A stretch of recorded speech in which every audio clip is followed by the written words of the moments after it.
정관용의 시사본부.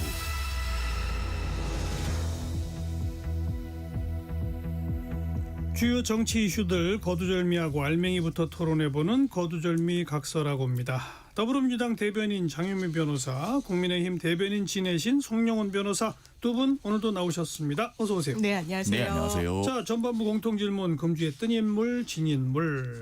장윤미 변호사 먼저 뜬 인물 누굽니까? 저는 이제 정치적으로 떴다라기보다는 위기를 모면했다는 점에서 국민의힘 나경원 의원 좀 꼽아봤는데요. 예. 일단 검찰의 구형량은 실형 2년이었나 그래서 만약에 그대로 선고가 나왔으면 의원직도 박탈당하고 피선거권도 이제 박탈당하는 형이었는데 뭐랄까요? 이제 법원 입장에서는 어떻게 보면 좀 절묘하게 좀 이제 타협한 정도로 비난 가능성은 매우 높지만 그래도 의원직을 날릴 정도는 아니다라고 예. 하면서 좀 한숨 났는데 상당히 또 판결을 아전인수격으로 해석은 좀 하시더라고요. 그 점은 안타까웠지만 어쨌든 정치적으로 위기는 모면한 것 같아서 그렇죠. 꼽아봤습니다. 송영훈 변호사 뜬 인물. 예, 한동훈 전 국민의힘 대표입니다. 법무부 장관 시절에 추진한 론스타 국제중재 판정에 대한 항소, 그러니까 중재 판정 취소 신청이 결국 대한민국의 전부 승소로 이번 주에 결실을 받죠.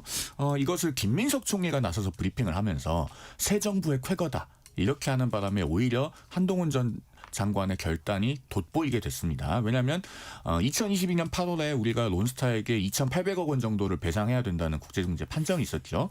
당초에 론스타가 청구한 금액이 6조 원이었는데 이 한동훈 전 장관이 검사 시절에 론스타의 외환카드 주가 조작을 처음부터 수사를 해서 공판 끝까지 책임을 졌습니다. 그래서 이 사안에 대해서 가장 잘 아는 인물이었고 그래서 항소를 결정을 할 수 있었던 겁니다. 그런데 당시 민주당이 굉장히 강력하게 반대했었죠. 지금 대통령실 경제안보 비서관으로 있는 송기호 변호사는 승소 확률이 0%라는 언급을 했었고, 박용진 전 의원은 법무부가 장관을 위한 화수분이 아니다, 양경수 의원은 대역 죄인이다, 그다음에 김승원 의원 같은 분은 론스타 주가 조작 수사가 문제가 있었던 것 아니냐, 그리고 김어준 씨 같은 친민주당 성향의 인사들은 이자가 쌓이면 한동훈 전 장관이 책임져야 되는 것 아니냐, 이렇게까지 이야기를 했었는데 결국 전부 승소로 한 푼도 안 줘도 되게 됨으로써 금주의 가장 뜬 인물은 역시나 한동훈 전 대표가 맞아 보이는 것 같습니다. 네.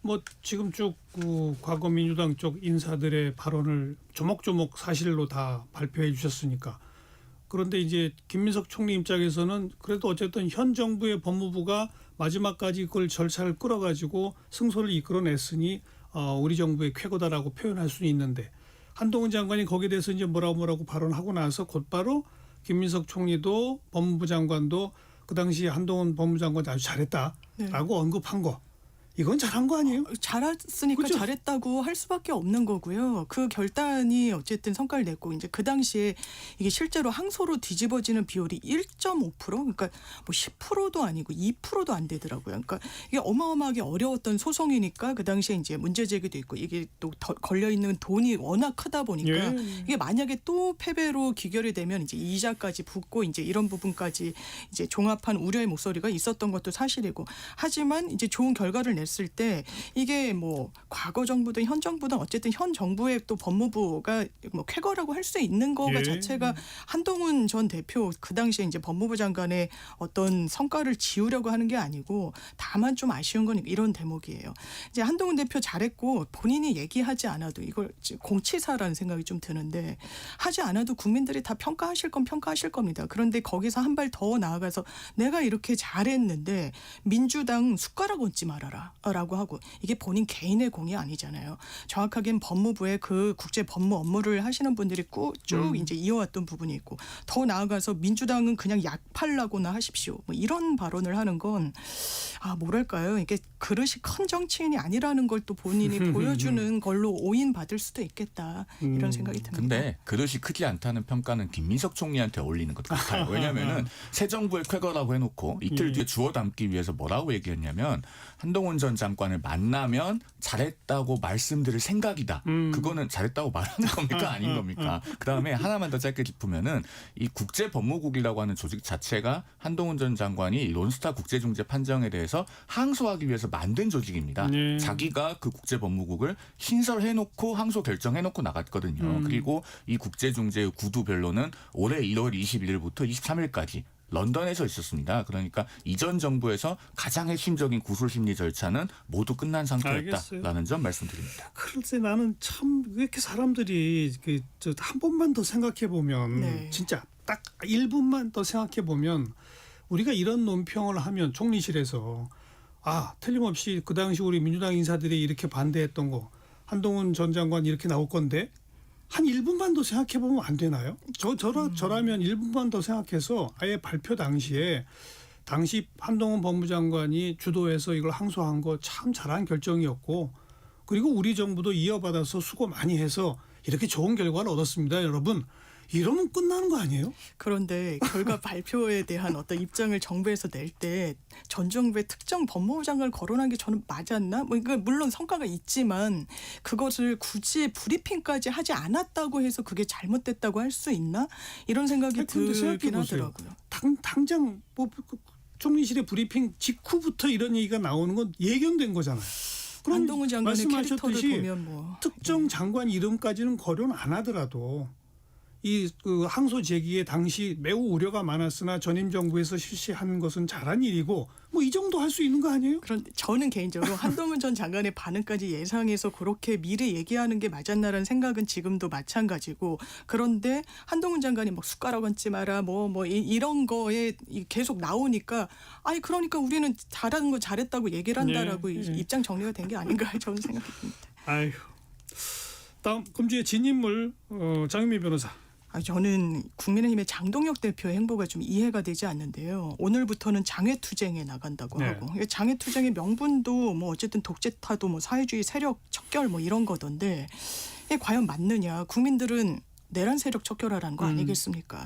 그러면서 지난주에도 우리가 뭐 황교안이다 이래서 어떻게 보면 뜨악한 상황을 만들어냈는데 지금 더 나아가서 지방선거 앞두고 연대의 대상으로 우리공화당, 자유통일당, 자유와 혁신 이런 이제 세력들을 언급을 하고 있단 말이에요. 그러니까 계속해서 뭐 중진들, 뭐 재선그룹들, 삼성그룹들, 사성그룹들 계속해서 장동혁 대표에게 만남을 청하면서 좀 쓴소리를 하는 것 같은데 이걸 좀 귀담아 들어야 된다. 그러니까 박지원 의원 같은 분도 이거 6개월 안 남을 수 있다. 지방선거 때는 장동혁 대표 체제로 못 치를 수도 있다라는 일갈이 나오는데 이걸 왜 당을 이렇게 어렵게 만드는지 좀 이해가 안 돼서 이 주에 또 진인물로 꼽아봤습니다. 금주의 진인물 송영훈 변호사. 조국 전 조국혁신당 대표입니다.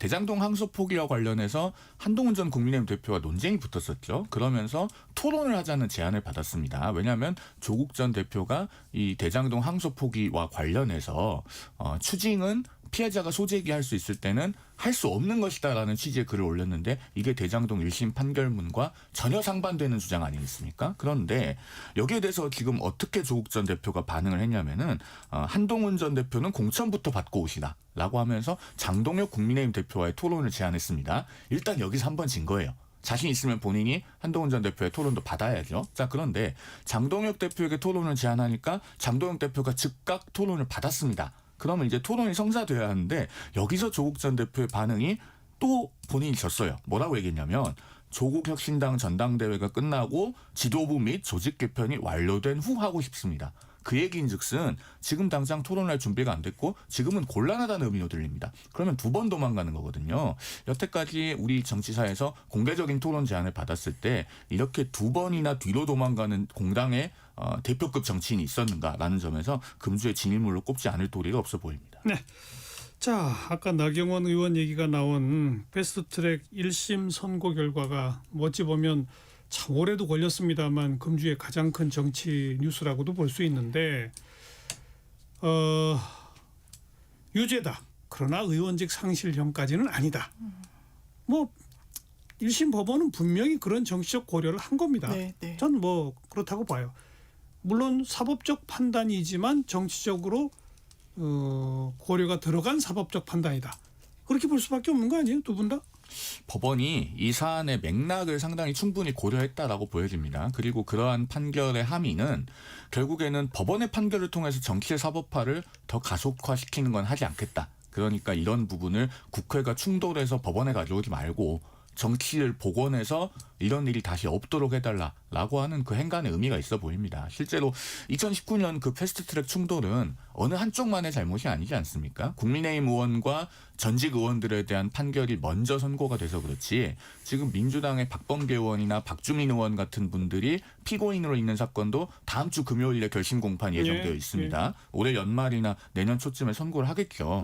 손뼉도 마주쳐야지 소리가 난다고. 당시에 여야 쌍방과실입니다. 어느 쪽이 더 과실이 큰지는 뭐 따져봐야겠습니다만. 그리고 당시에 이제 그 충돌이 빚어진 계기 중에 하나가 오신환 의원에 대한 강제 사보임이 있었잖아요. 바른미래당 원내대표까지 지낼 정도의 의원인데 사개특위에서 강제로 빼버렸습니다. 그리고 국회의장이 그걸 오케이 해줬죠. 그걸 오신환 의원이 권한쟁의 심판하니까 헌재에서 5대4가 나왔습니다만 그래도 4명의 헌법재판관은 이거 헌법상 자유이임 원칙에 반한다. 그리고 오신환 의원의 심의표결권을 침해한 거다. 라고까지 반대 의견을 낼 정도였습니다. 그러면은 당시에도 적법성 논란이 상당히 크게 불거졌던 그 계기가 있었고 그런 부분을 법원이 상당히 많이 참작한 것이 아닌가 보여집니다. 그러나 어쨌든 국민의힘의 판결 대상이 된 의원들이 지금 잘했다고 국민들께 말씀드릴 계제는 아니고 우리는 정치 복원을 위해서 더 노력하겠습니다. 그리고 다수당인 민주당이 이성을 회복하면 우리도 그런 것에 적극 호응하겠습니다. 라고 말씀드려야 될 때가 아닌가. 저는 그 정도. 장 변호사는. 일단 법원의 고민이 깊었던 것 같고요. 제가 이제 말씀 주신 부분 중에 공감이 되는 건 너무 정치를 법률 쪽으로 가져가는 거예요. 그러니까 지금 이 정체 사법화라고 이야기를 하는 게 기본적으로 사회적 갈등의 최종 그 갈등을 풀어내는 주체는 저는 법원이 아니라 정치가 돼야 된다고 생각해요. 물론이죠. 아니, 법원은 그냥 올로와 나싱의 그냥 그 프로세스인 겁니다. 그러니까 한쪽은 승복을 못해요. 항상 저희가 재판을 해서 이길 때도 있고 질 때도 있는데 의뢰인들이 승복 못합니다. 정치 영역에서 최종 그 난이도 있는 갈등을 풀어내야 되는데 지금 정치가 그걸 못하는 거예요. 그러니까 법원으로 계속 가져가는 거예요. 지금 이제 나경원 이제 전 대표가 이거를 공소 취소해달라고 했어서 이제 또 한동훈 그 전 대표랑 그 막 직격을 하고 또 갈등을 빚고 이러지 않았습니까? 근데 전 떨어져서 봤을 때 예. 이걸 뭐 자기 개인의 이득을 위해서가 아니라 이런 부분에 대해서는 공소 취소로 갈 수도 있다고 본인이 생각할 수 있다고 봐요. 정치적으로 풀어내야 된다는 그런 의미에서 이거 법원으로 다 하나하나를 분별받고 판단받는 것이 정치인으로서 과연 맞는 것인가라는 부분이 있어서 시간도 그래서 오래 걸린 걸로 보이고요. 뭐 증인도 많았습니다만. 그러니까 법원 입장에서도 뭐 많이 예측했듯이 이거 의원직을 날릴 정도는 아니다. 그러니까 처음에는 이게 통으로 2,400만 원 나오니까 국회법은 500만 원만 넘어도 의원직이 상실이 되니까 의원직 이제 상실된 거 아니야라고 했습니다만 이제 분리 선고를 한 거죠. 그렇죠. 예, 공무집행 방해와 국회법 위반 그런 부분과 관련해서 이게 일단 정치권에 던지는 함의가 있다라고 생각하고 저는 또 한 발 더 나아가서 이걸 항소를 하는 것이 맞을 것인가 검찰이 이제 민주당에서는 이거 항소해야 된다. 너네들 원래 뭐 기준에 따르면 항소해야 된다고 막 했던 거 아니냐. 근데 이제 번복 가능성을 봤을 때 항소를 했을 때 또 그럼 의원직이 날아가는 선고형이 나올 것인가 그래 보이지는 않거든요. 그러면 항소에 실익이 없다. 예, 실익이 없다. 그런데 이것도 나경원 의원이 그렇게 얘기할 수 없을 거예요. 왜냐하면 원래 왜 검찰은 일부라도 자기네들 구형량에 훨씬 못 미치면 항소하는 게 맞다라고 막 입에서 정말 불을 뿜었기 때문에 이게 정말 자승자박이 되는 꼴이 정치권에서 계속 되풀이 된다는 인상을 받습니다. 근데 지금 나경원 의원 등은 항소할 거잖아요. 고민해 보겠다고. 아 그래요? 예. 뭐 아직 항소 기한이 많이 남았으니까요. 이건 다음 안할 것 같습니다. 다음 주 수요일까지 좀 봐야 될 것 같습니다. 그런데 네. 두 가지를 좀 말씀드리고 싶어요. 일단 공소 취소 언급하신 걸 보니 당사자는 그렇게 생각할 수 있을지언정 법무부 장관이 검찰총장에게 공소 취소하도록 지휘하거나 압력을 넣는다면 그것은 부당한 일이다. 그렇죠. 라고 하는 부분에는 매우 동의하실 것 같아요. 그렇기 때문에 행여라도 이 정부에서 이재명 대통령이 피고인인 사건들에 대해서 공소 취소를 시도하는 일은 절대로 없어야 되겠다라는 부분 하나 말씀드리고요. 그다음에 지지난주에 저희 토론을 할 때 그 검찰 내부 규정 그러니까 대검 예규에 관해서 언급을 하신 적이 있습니다. 그게 정확히는 뭐냐면 검사 구형 및 상소 등에 관한 업무 처리 지침이에요. 거기 보면 이제 지지난주에 말씀하셨던 3분의 1이 아니고 2분의 1 기준이죠. 그래서 그런 기준이 있기 때문에 2분의 1보다 넘게 선고가 됐으면은 항소를 자제하는 게 맞다라는 취지로 대장동 항소 포기에 대해서 옹호를 하셨던 것으로 기억을 하는데 그렇다면은 그때 대장동 그 일당들에 대해서 항소를 하지 않은 것은 항소 자제고 그러면은 이 패스트트랙 피고인들에 대해서 만약에 항소를 하거나 항소하지 않으면 그건 어떻게 평가해야 됩니까? 사실 제가 그래서 항소하면 안 될 거라고 말씀드린 항소하면 안 된다. 네. 그러면은 민주당 의원들에 대해서 마찬가지로 앞으로 다음 주에 결심되는 사건이 의원직이 상실되지 않는 형이 선고가 되면 그것도 검찰이 항소하면 안 되는 겁니까? 그거는 어쨌든 검찰의 시간이고 이제 민주당에서는 이걸 뭐 잘했다 못했다가 아니라 일단 나경원 의원의 기준에 따르면 검찰이 항소를 해야 되겠죠. 이 이제 2분의 1에 못 미쳤으니까. 그런데 번복 가능성이나 이런 걸 종합적으로 보고 이번 법무부에서도 이게 기계적 항소는 자제해야 된다라는 게 있으니까 이걸 알겠습니다. 항소하지 않았다고 해서 정치적 쟁점으로 너무 가져갈 근데 필요는 이제 없다라는 거죠. 장윤미 대변인은 그런데 민주당 의원들의 다수 의견도 그래요? 아니면 그건 분위기가 민주당에서는 각각 의견들을 내시고 달라요? 있는데 이 부분은 이제 나경원 의원이 이제 얘기했던 것도 있고 하니까 그럼 항소해라 본인도 하는 게 낫지 않겠냐 이렇게 이제 본인이 항소해라 이렇게 논평은 나온 게 있어요. 자, 제가 짚어드리고 싶은 부분이 뭐냐면 그 검사의 구형 및 상소 등에 관한 업무 처리 지침에 보면요. 양형부당으로 상소하는 것과 일부 무죄등 사건이라고 부릅니다. 무죄등 사건으로 상소하는 것은 별도의 절로 따로 규정되어 있어요. 그래서 그 규정대로 한다면은 대장동 사건은 일부 무죄가 있기 때문에 원칙적으로 상소해야 되는 사건입니다. 그런데 지금 말씀하시는 걸 들어보면은 이 대검 예규에 대해서 매우 선택적으로 편의적으로 적용을 하고 있어요. 그래서 제가 어느 게 맞는지 모르겠다는 겁니다. 제가 말씀드릴게요. 내규라는 건 법률이 아닙니다. 이게 지침 같은 거여가지고 이 법원에서도 그리고 검찰에서도 각 정부 기관에서도 내규라는 건 하나의 가이드라인으로 하는 거고 가장 법리적으로 따져야 되는 건 번복 가능성을 놓고 따지는 거니까 그건 검찰의 몫이라는 거예요. 정치권에서 완고할 게 아니고. 사실 자, 지지난주에 말씀하실 때는 잠깐만. 그러니까 송영훈 변호사는 검찰이 항소하는 게 맞다는 거예요? 아니죠. 아니죠. 그거는 저희 당에 몸담고 있는 사람으로서 제가 왈가왈부할 수 없는 알겠습니다. 겁니다. 왜냐하면 저희 당 국회의원들이 피고인이기 알겠고요. 때문에. 그러나 어쨌든 장윤미 변호사는 개인 의견으로는 항소 안 하는 게 전 옳겠다. 개인적으로는 그런데 그렇습니다. 민주당 의원들은 의견이 좀 분분한 예, 상태다. 그렇습니다. 이렇게 정리하고 한 가지 더 아까 전현희 의원하고 이런 얘기 했는데 민주당 일부 의원들이 민주당이 지금 사법개혁 막 밀어붙이려고 하는데 사법부가 여기에 국민의힘 의원들이 좀 막아주세요 하는 의미에서 의원직 상실형을 안 준 거 아니냐라는 이른바 사법 거래 의혹을 제기하고 있는 거. 이것도 너무 나간 소설인가요?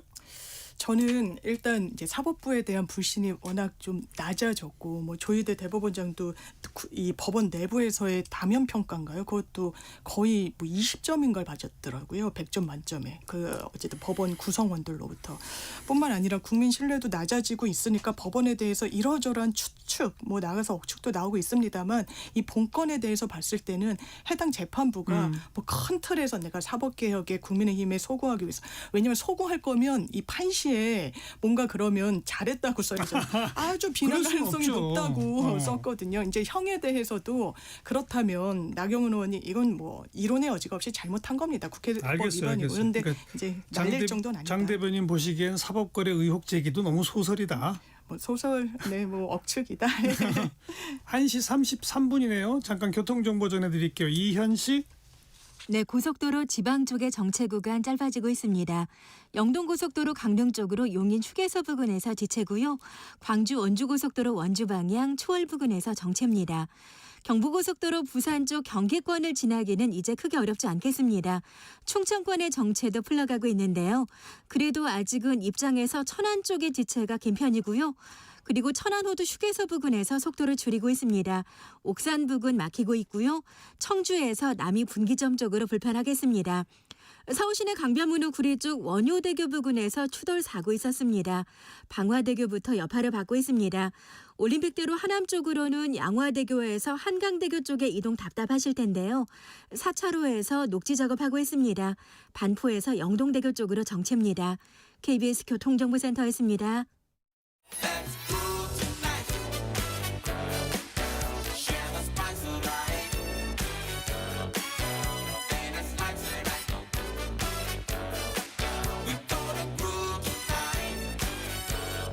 국민 MC 정관용.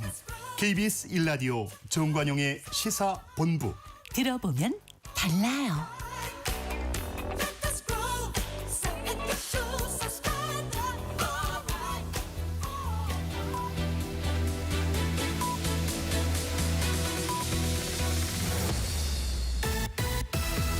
고두절미 각설하고 고고고. 갈 때까지 가보자. 정관용의 시사본부. 매주 토요일 2부 거두절미 각설하고 더불어민주당 대변인 장윤민 변호사, 국민의힘 대변인 지내신 송영훈 변호사와 함께하고 있습니다. 자, 후반부 공통질문, 공주의 핫한 한마디, 장윤민 변호사. 저는 이런 발언이 정치권에서 나올 거라는 건 상상하기도 어려웠는데 많은 분들이 예상하셨겠지만 요즘 이제 상상하기 어려운 게 너무 많아서요. 근데 이건 나가도 너무나 뭡니까? 국민의힘의 박민영 대변인이 청년이고 미디어 대변인, 그러니까 당의 입장을 정확하게 이 대변하라고 당직을 맡은 분인데 한 유튜브 채널에 나가서는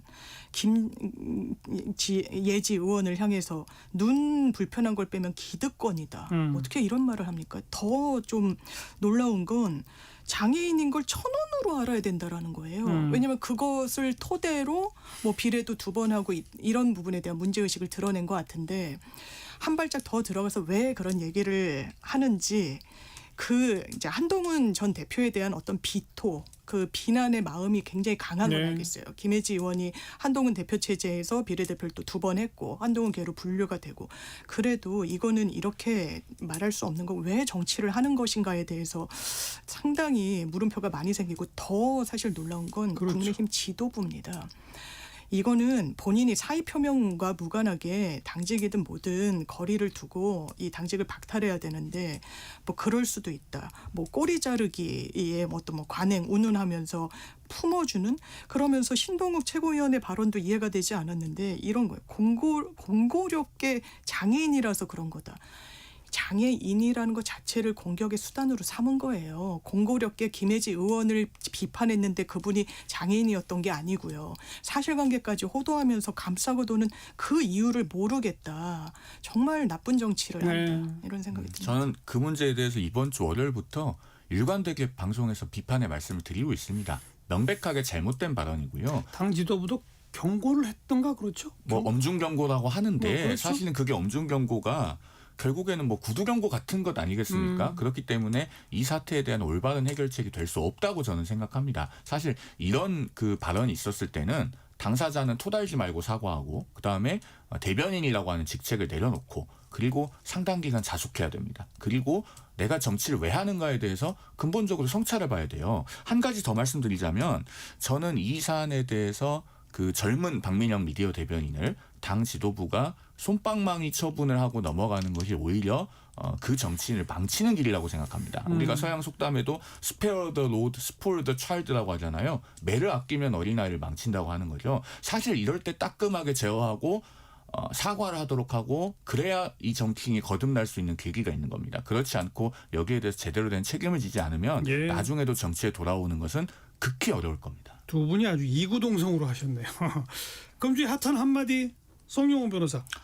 예, 김용민 민주당 의원이 어제 아침 한 지상파 라디오에 출연해서 인터뷰한 말입니다. 장관과는 소통했다.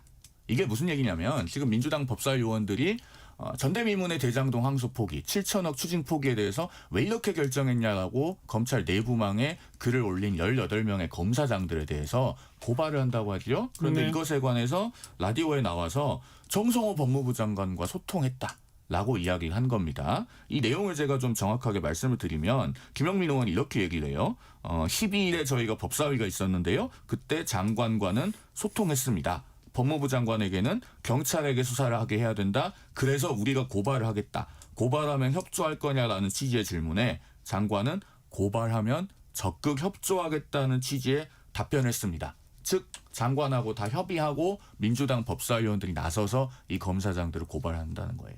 그러면은 민주당 법사위원들은 지금 여권 내부에서 일종의 사내 하청 같은 정치적 역할을 하고 있는 겁니다. 결국에는 장관은 미리 다 협조해 주기로 하고, 민주당 법사위원들이 행동대장처럼 총대 메고 고발하는 이런 일을 벌이고 있는 거예요. 그런데 김병기 원내대표 여기에 대해서 뭐라고 합니까? 뒷감당은 거기서 해야 될 거다. 즉 마치 민주당 법사위원들이 독자적으로 한 것처럼 본인은 발을 빼잖아요. 근데 김용민 의원은 뭐라고 얘기합니까? 원내 지도부하고도 얘기했다는 거예요. 그러면은 이런 식으로 책임은 행동대장격인 의원들에게 떠넘기는 정치는 한마디로 사내하청이라고밖에 달리 표현할 도리가 없습니다. 지금 양당 모두를 다루는 정치 분석 기사들을 보면 구도가 비슷한 게 하나가 있어요. 뭐 대통령 외유 중 법사위 위원들 또 사고쳐, 뭐 김병기 원내대표 뭐 장안 질책, 뭐 이런 기사들 제목 쭉 나와요. 그리고 또 뭐 국민의힘은 뭐 재선 의원 뭐 좀 줄줄이 모여가지고 장동혁 대표에게 중도층 외연 확장 뭐 요구해. 그랬더니 장동혁 대표는 우선 핵심 지지층부터 규합하고 추후 고려, 뭐 이런 제목들 막 나와요. 그러니까 이제 국민의힘을 보면 장동혁 대표를 비롯한 지도부가 초강성. 그래서 장외투표도 막 주도하고, 그런데 당내 다수 의원들은 우려 뭐 이런 거고, 민주당을 보면 법사위를 필두로 한 일부 의원들이 초강성, 당내 지도부는 잠깐 강성 보이다가 요즘 약간 주춤, 뭐 이런 모습으로 그려지고 있거든요. 이 그려지는 그 언론인들이 다 바보가 아니에요. 대체로 정확히 보고 있는 거 아닙니까? 제가 일단 그 언론인들 기사 쓰는 입장에서 봤을 때랑 이제 기사를 쓰는 대상과 더 이제 가까워졌을 때 입장을 보면 언론인들도 집단지성이잖아요. 그러니까 얼추 이렇게 진실을 규합하는 방향으로 기사가 나온다는 인상을 되게 강하게 받고, 말씀 주신 대로 이거는 그 법무부 장관이랑 법사위에서 얘기해서 뭐 하청을 받고 이건 아니고, 정확하게는 일단 김병기 원내대표랑 당 지도부랑 소통하지 않았다는 거고요. 소통했는데 그랬는데 뭐 발 빼려고 이렇게 한다는 건 정치인한테 맞지도 않는 거고. 그게 이 법사위원들의 설명을 들어보더라도 이제 고발을 하는 건 우리의 정치 행위다. 뭐 정치 행위로 고발할 수 있어요. 정치인이 뭐 개인적인 것도 고발하고 뭐 이러니까요. 다만 이게 어떻게 읽히는지와 관련해서는 당연히 주요 사안이니까 지도부와 좀 더 긴밀하게 있었어야 된다고 봅니다. 법무부의 기류와도 약간 안 맞아요. 왜냐하면 법무부에서도 처음에는 국가공무원법상 검사장이든 뭐든 단체 행동을 하면 안 되는데 막 연판장을 돌리고 내고 하니까 거기에 대한 문제의식으로 일부에서는 이거 사표도 받아주면 안 된다 이랬던 거예요. 왜냐하면 그냥 이제 사의 표명을 해주면은 변호사 개업하고 징계는 못하게 되는 거니까요. 근데 사표 수리 수순으로 가면서 좀 톤다운이 되고 있는 거 아닙니까? 그리고 뭐 평검사 보직 한다는 그런 얘기가 있을 때도 정성호 장관은 우선 법원과 검찰의 안정이 중요하다, 뭐 이런 멘트를 하고 뭐 그랬었잖아요. 그렇습니다. 그 부분과 관련해서 하던 와중에 다시 그래? 우리 경찰에 고발하겠어. 그러니까요. 그게 이제 법사위에서 뭐 어떤 원론적인 질문이 오갔는지 모르겠습니다만 법무부 기류와 다르고 당 지도부와 소통도 안 됐다 보니까 이거 너무 그러니까 돌출적인 거 아니야?라는 인식이 이제 당내에서도 있고, 다만 큰 틀에서는 문제의식을 공유하니까 이 방법론에 대한 갈등이지만 큰 틀의 공유가 흔들리는 건 아니다라고 얘기 나옵니다만, 또 대통령이 순방 중이고 이런 부분과 관련한 성과가 혹여나 또 가려질까, 이런 또 문제의식이 뭐 김병기 있는 거죠. 원내대표의 표현 중에 자기 정치라는 표현도 들어 있었잖아요. 그랬던 걸로 제가 기억이 법사위원 납니다. 일부를 비판하면서 자기 정치라는 표현까지 하고 뒷감당 얘기까지 뒷감당 얘기가 나왔으니까, 확실히 있었고요. 아무튼 끝은 언론이 보기에는 그 법사위원들의 일부가 초강성인데 김병기 원내대표가 조금 더 목소리를 과거보다는 세게 내고 있다. 뭐 이렇게 보는 게 더 합리적이죠. 굉장히 강하게. 과거에는 김병기 원내대표가 그런 식으로 세게 목소리를 낸 적이 별로 없었었는데 요즘 들어 좀 그런 그 언급들을 하고 있다. 뭐 이런 게 맞는 게 보이는 것 같고요. 제가 장 대변인님 말씀을 들으면서 세 가지가 의문이 드는데요. 첫 번째로, 그러면은 김영민 의원이 거짓말했나요? 제가 아까 읊어드린 거는 김영민 의원이 어제 아침에 한 지상파 라디오에 나와서 한 인터뷰 내용을 토시 하나 안 틀리고 그대로 옮겨드렸거든요. 우리 잘 아시겠지만 아침 라디오는 하루의 정치를 세팅하는 중요한 기능을 합니다. 그 인터뷰가. 그런데 그러면 김영민 의원이 거짓말했다는 것인가? 두 번째로요. 이런 거 고발할 수 있다고 하셨는데 고발하면 안 되는 겁니다. 뭐 변호사니까 더 잘 아시겠지만 국가공무원법 66조 1항에서 말하는 그 집단 행동은 대법원 판례가 뭐라고 하냐면은 그런 법이 금지하는 공무원의 집단 행위가 되려면은 공익에 반하는 목적이 있어야 돼요. 아니 이런 전대미문의 7천억 추징 포기에 대해서 왜 이렇게 결정했냐라고 검찰 내부통신망에 글을 올려서 대검 차장에게 입장을 밝히려고 하는 것이 공익에 반합니까? 마지막으로 세 번째로, 김병기 원내대표가 말을 조금 예전보다 강경하게 한다고 하지만 사실은 말만 하지 아무런 조치가 없어요.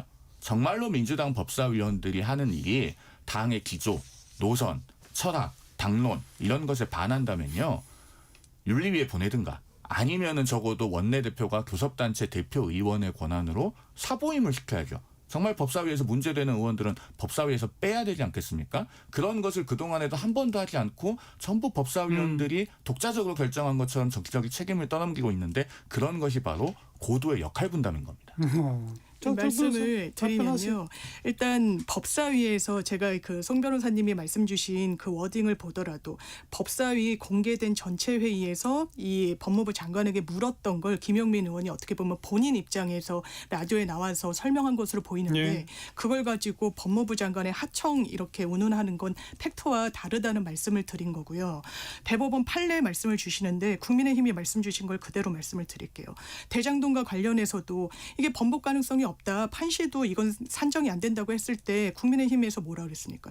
대법원 판례도 바뀌는 거다. 그러니까 가봐야 되는 거 아니냐. 대법원 판례는 바뀌는 겁니다. 그러니까 고발할 수 있는 거 아니겠습니까? 대법원 판례가요. 자, 잠깐만요. 대장동 세 번째까지 관련해서는 답변 듣고 이야기를 너무 확대시키지 말고. 네, 그리고 김병기 원내대표도 이게 풀 텍스트 저도 그 현장에는 없었으니까 보면 대단히 강경하게 얘기를 해요. 이 부분과 관련해서 계속해서 이제 법사위라는 한 단위가 정치 행동을 할 수는 있습니다만 이게 민주당의 입장으로 전체적으로 확대되는 거에 대해서 지도부가 중심을 잡아주고 있다고 말씀드립니다. 그 정도 하고 이제 국민의힘 쪽으로 가면 장동혁 대표가 장외투쟁을 이제 주도하고 있고 나경원 의원 같은 경우 이런 발언도 했어요. 윤 어게인 부정선거론자라고 해서 안 된다고 내칠 필요는 없는 거 아닌가라고 하는 발언까지 했고 그러다 보니 뭐 자유통일당 등등과도 합당하는 거 아니냐 뭐 이런 얘기까지 나오고 있는 분위기와 당내 뭐 재선 3선 의원들의 우려 그 분위기 어떻게 돼간 거예요? 아무래도 지금 당내에 분명히 우려가 존재하죠. 그런 부분을 단적으로 보여주는 장면이 충북 제천 단양을 지역구로 두고 있는 엄태영 의원이 최근 당 의원 단체 대화방에서 했다고 하는 발언입니다. 당명을 바꾸는 것을 포함해서 재창당 수준의 결단이 있어야 된다라고 예. 했다고 하잖아요. 예. 그런데 이분이 사실 당내 문제에 관해서 그렇게 자주 목소리를 내거나 언론에 자주 드러내는 분이 아닙니다. 맞아요. 예. 그리고 지역구가 또 충북이잖아요. 그러면은 충청권의 의원들도 상당히 위기의식을 느끼고 있다. 동요하고 있다. 그리고 장동혁 대표도 그러면은 충남을 지역구로 두고 있는 마당에 그리고 또 김태흠 충남지사가 본인의 어떻게 보면 정치적 대선배라고 할 수 있지 않겠습니까? 그런 상황에서 굉장히 현실을 엄중하게 인식해야 된다. 저는 그렇게 생각합니다. 이게 여론조사를 하나 보면요. 그 한국갤럽에서 이번 주 그러니까 오늘이 11월 22일이니까요. 11월 18일부터 20일까지 실시한 자체조사 그리고 10월 3주 10월 14일부터 16일까지 실시한 자체조사를 보면은 이번 지방선거에서 여당 후보가 많이 당선되는 것이 좋냐 야당 후보가 많이 당선되는 것이 좋냐라고 하는 질문에서 예. 중도층 기준으로 10월 3주차에는 여당이 38 야당이 36이었습니다. 2% 차이였는데 이번 주에는 여당이 44 야당이 30 14% 차이로 벌어졌어요. 맞아요. 이 사이에 무슨 일이 있었냐. 우리가 황교안이다가 있었죠. 제가 지금 말씀드리려고 하는 거예요. 10.15 부동산 대책에 후폭풍이 있었고 그리고 전대미문에 대장동 항소 포기가 있었습니다. 그럼에도 불구하고 왜 오히려 차이가 벌어졌느냐. 하나는 장동혁 대표가 윤석열 전 대통령을 면회를 가고 그 사실을 공개를 하는 일이 있었습니다. 그다음 또 한 가지가 앞서 말씀하신 그 우리가 황교안이다라고 하는 발언이 있었거든요. 그럼 이런 행동들이 누적될수록 중도는 현 정권에 불만을 느끼더라도 국민의힘의 마음을 주기가 어려운 거예요. 이런 점에서 장동혁 대표의 매우 냉정한 현실 인식이 있어야 됩니다. 정치는요. 정치가 사람이 바뀌기를 요구할 때 바뀌지 않으면 국민이 결국 그 사람을 바꾸는 경우가 생깁니다. 네. 정말 엄중한 현실 인식을 당부드립니다. 국민의힘 관련 기사에는 또 묘하게 재미있는 부분이 있어요. 일각의 기사는 당내 일각의 어떤 바람을 표현한 건지는 모르겠으나 마침 12월 3일이 계엄 선포한 날인데 장동혁 대표 네. 취임 100일이라면서요. 그렇다 그러더라고요. 그러면서 장동혁 대표 취임 100일 날 계엄에 대해서 그 국민과 대국민 사과를 하고 뭐 이렇게 과거 딱 분명한 조치를 취하고 나면 지방선거를 앞두고 혹시 개혁신당과 합당할지도 모른다. 뭐 이런 얘기도 또 한쪽에는 있거든요. 이건 어떻게 보면 정반대 두 시나리오를 같이 쓰고 있는 거거든요. 자유통일당하고 함께하는 것과 개혁신당하고 함께하는 게 둘 다가 가능합니까? 안 되는 거죠. 불가능하죠. 그러니까요. 0하고 마이너스 2하고 2를 곱하면은 답은 0입니다. 예. 그렇게 되는 거고요. 그다음에 개혁신당과의 합당 문제는 저는 이렇게 말씀드립니다. 소개팅에 아직 상대가 나오지도 않았는데 그 상대하고 어떻게 사귈까, 결혼을 할까, 아이는 몇 명 낳을까 이렇게 고민하는 것과 비슷해 보입니다. 그리고 그런 공상을 하면서 사실 본인은 목욕도 안 하고 머리는 풀어헤치고 이런 상태라고 비유할 수 있어요. 그러니까 즉 어떤 형식으로 외연을 확장하는 것이 되었든 국민의힘이 먼저 변화하는 모습을 국민들께 보여드려야 됩니다. 그게 중요합니다. 그 이제 송영은 변호사 식의 생각을 하는 국민의힘 사람들이 있고 여전히 장동혁 대표, 나경원 의원 같이 여전히 저쪽하고 윤호개인까지도 함께 뭐 이런 시각이 있는 거죠. 그러니까 너무 어려운 것 같아요. 어렵죠. 그 당내 스펙트럼도 너무 같고 개혁신당은 뭐 마음의 준비가 안 됐다고 말씀하십니다만 완전히 땡큐라고 생각할 겁니다. 이게 합당을 한다라고 하면. 왜냐하면 정치적 지분을 이게 본인들이 요구를 하면서 들어올 거예요. 그리고 오세훈 시장이 이미 운을 띄우기도 했고요. 개혁신당과 관련해서 연대 가능성.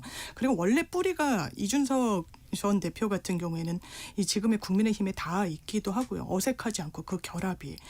그랬을 때 어떤 뭐 정계 개편이 있을 수 있는데 기본적으로 일단 6개월 못 갈 거다라는 얘기가 나오는 건 지방선거에 출마자들이 가만히 있지 않을 거기 때문일 겁니다. 장동혁 대표가 이렇게 오른쪽으로 가면 이 선거를 어떻게 치르게 하려고 당에서 이런 식으로 이 텃밭을 다지고 있느냐라는 문제 제기가 상당히 많이 나올 거예요.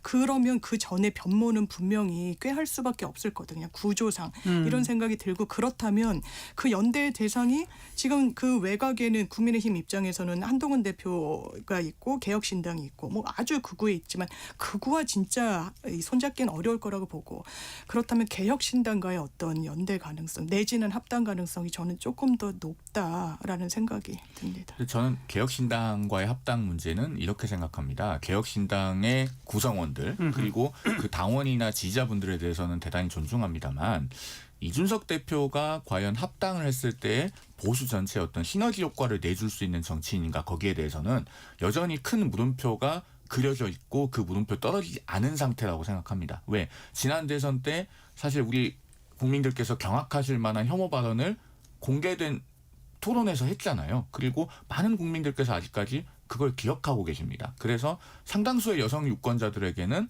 큰 비토 정서가 형성이 되어 있고 그렇기 때문에 정치적 자산보다 정치적 더 부채가 큰 상태가 여전히 지속되고 있다라고 할 수 있어요. 그렇기 때문에 이런 부분에 대해서는 상당히 신중한 고려가 있어야 된다라고 하는 생각입니다. 근데 그 문제를 논의하기 전에 뭐 역시 국민의힘에게 뭐 선결 과제는 그 윤호개인 그쪽 세력 부정선거론자 그 세력과의 관계 설정이 선결 과제 아닙니까? 왜냐하면 뭐 어느 정당이든 상당히 좀 진보적인 색깔과 보수적인 색깔을 가진 사람들이 또 엎치락 뒤치락 좀 싸우기도 하면서 같이 갈 수 있어요. 근데 윤호개인과 부정선거는 같이 못 가는 거 아닌가요? 그렇다고 봐야 되겠죠. 그죠? 그리고 그런데 왜 여전히 이 말이 나오죠? 그러니까 이 부분에 대해서 장동혁 대표가 정말 냉정하게 현실 인식을 해야 됩니다. 예를 들어서 아니, 장동혁 대표 혼자가 아니에요. 나경원 의원 같은 발언들까지 있잖아요. 당내에서 지금 그래도 12.3 비상겸 1년을 맞아서 사과해야 된다는 목소리 나오고 있잖아요. 그런데 당연한 얘기죠. 제가 말씀드리고 싶은 건 이 지점입니다. 장동혁 대표가 사과를 하면 그걸 국민들께서 진정성 있게 받아들여 주실 것인가에 대한 걱정이 있어요. 왜냐하면 계엄에 대해서 하나님의 계획이 있다고 했었는데 아니 그러면 하나님의 계획을 어떻게 사람이 사과를 하냐라고 냉소적으로 받아들이는 분들이 분명히 존재할 거란 말입니다. 그러면은 정말로 당을 변화시킬 의지가 본인에게 있었으면 지금까지 그런 말이 국민들께 수용될 수 있도록 하기 위한 빌드업을 해왔어야 돼요. 맞아요. 그런 부분들이 현저히 부족했기 때문에 저는 당의 구성원으로서 상당히 이 12월 3일을 어떻게 맞이해야 될 것인가에 대해서 많은 걱정을 하고 있습니다. 글쎄요. 걱정은 많이 되시겠는데 그래도 사과 안 하는 것보다는 하는 게 나은 거 아닌가요? 그런데 지금은 사과하기에도 너무 멀리 와버린 것 같아요. 아이고, 예, 참. 진짜 신의 계획을 어떻게 인간이 사과할 수 있겠습니까? 말 그대로. 자, 민주당의 모습, 국민의힘의 모습을 뭐 좀 살짝 그려봤는데 더 어려운 건 국민의힘이다. 맞죠? 그렇기는 합니다만은 정치라고 하는 건 계속 변합니다. 그리고 현재 이재명 정부가 어려워질 만한 일들을 하고 있기 때문에 알았어요. 대표적으로 대장동 항소 포기 같은 것들. 자, 여기서 마치죠. 민주당 대변인 장윤미 변호사, 국민의힘 대변인 지내신 송영원 변호사였습니다. 고맙습니다. 감사합니다. 감사합니다. 송창식의 우리는 들으시고요. 전 내일 뵙죠. 안녕히 계세요.